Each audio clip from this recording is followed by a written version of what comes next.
seeking to answer the question whether or not the election that was conducted on 9th of August was a constitutional election. While I do that, my ladies, my lords, permit me to refer you to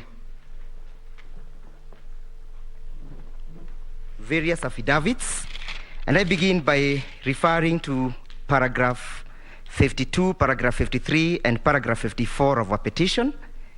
I'll also refer to paragraph 51 of the Vice Chair's replying affidavit, that's the 5th respondent. I'll also refer to paragraph 25 of the Chairman's Chebukati's replying affidavit. I'll finally look at paragraph 19 of the second respondent's, William Samoei Ruto's affidavit. Why are these paragraphs important to these proceedings, my ladies, my lords? And while addressing that question, I am going to refer to various provisions of the Constitution. I'll begin by referring to Article 88 of the Constitution. I'll seek reliance again on Article 89, Article 97, Article 138, Clause 2. I'll also seek reliance on Section 2 of the Election Act, and I'll also seek reliance on Section 83 of the Election Act. My ladies, my lords, if you look at the affidavits that I have mentioned, and most importantly, affidavit by the chairman of the commission, at paragraph 25, he defines and says that he conducted tallying of election results in 291 constituencies. Paragraph 19 of Honorable William Ruto's affidavit, again he says that elections were conducted in 291 constituencies. The fundamental questions, my ladies, my lords, is how many constituencies do we have in this republic? If you look at Article 138, Clause 2, the Constitution provides that elections shall take place in each and every constituency in this Kenya. And when you define constituency, my ladies, my lords, you look at the provision of Article 4 and Article 5. Article 5 of the Constitution, which defines the territory of the Republic of Kenya. Then you further look at Article 89, Clause 1. It says there shall be 290 constituencies in the Republic of Kenya. And that is where the law contemplates that elections shall take place. But what happened on 9th of August is that we have submissions and averments that elections took place in 291 constituency. The fundamental questions, my ladies, my lord, is where did this extra constituency come from? And is this extra constituency a constitutional constituency defined by the armpits of Article 89? There may be arguments that this was a constituency by the diaspora. Yes, they may have their rights under Article 38 to vote. But the question is it a constituency within the meaning of the law? We submit that to the extent that individuals not confined to Article 89 of the Constitution, to the extent that the elections of an extra constituency not defined under Article 97 took place during that particular time, that contaminated the election. You must then ask yourself, to what extent was the contamination? Article 138, Clause 4 requires the Commission to compute whether or not the president-elect has attained 50 plus 1%.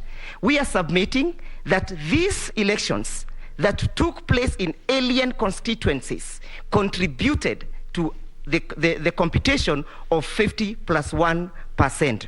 Then you might ask yourself, my ladies, my lords, what then is the test that I'm trying to apply? I am applying the test proposed by Section 83 of the Constitution of the Election Act. It provides that an election can be voided if that election did not comply with the Constitution or other written law.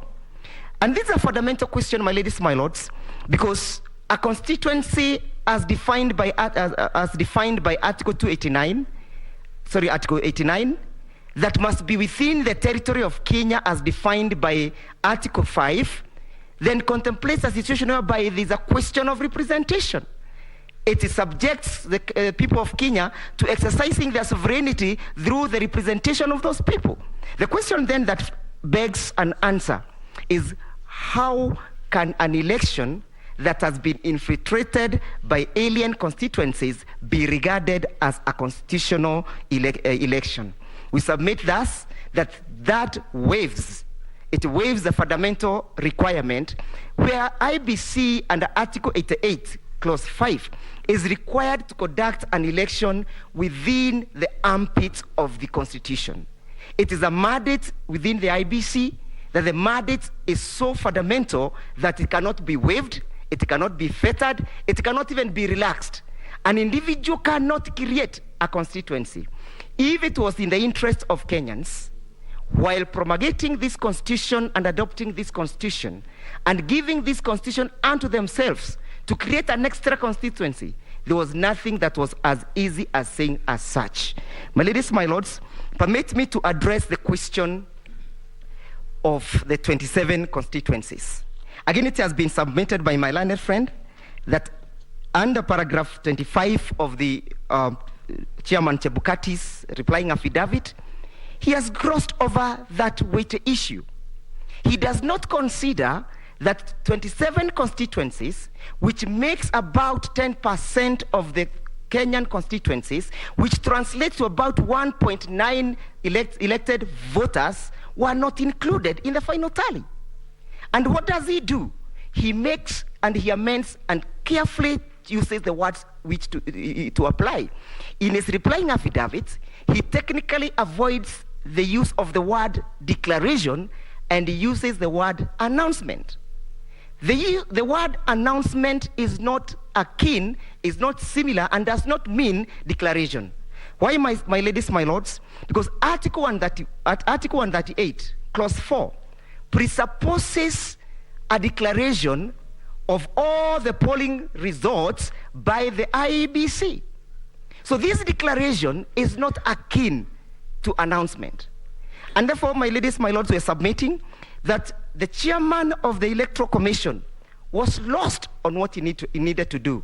He is making a declaration and reducing the question of declaration to the question of a master of ceremony.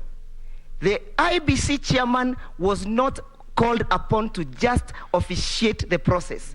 He was called upon to execute a constitutional obligation. And therefore, when the law speaks about a declaration, there must be clear demonstration that the same was done. What happened, my ladies, my lords? He says that the law does not require him to do so. He does not annex any evidence that the same was declared. He does not annex any evidence in his affidavit that there was tallying. He does not aid this honorable court to make an opinion that yes, the requirements of the Constitution were met. Finally, my ladies, my lords, we need to interrogate the conduct of the chairman of the IBC. We need to interrogate the previous and even the current conduct of the chairman. He was effectively described by my senior line friend, Mr. Norji, that is a person who has perfected the art of imperfection. And he has perfected the art of imperfection by making sure that he conducts a lone ranger process. Remember, my ladies, my lords, to the run-up of the second election in 2017, a similar issue arose, which necessitated the resignation of the commissioners. How long shall we allow an individual to keep on transgressing the law? How long shall we allow this individual to keep on putting Kenyans and to subject Kenyans into uncertainty? The law requires that there must be certainty. And the certainty contemplated by the law is that I shall cast my vote and my vote shall count. And why are the 27 constituencies fundamental and key to these proceedings?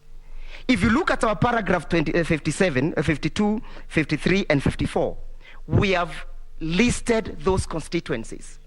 It is where an individual or the first petitioner has his supporters. It is where he has his support base.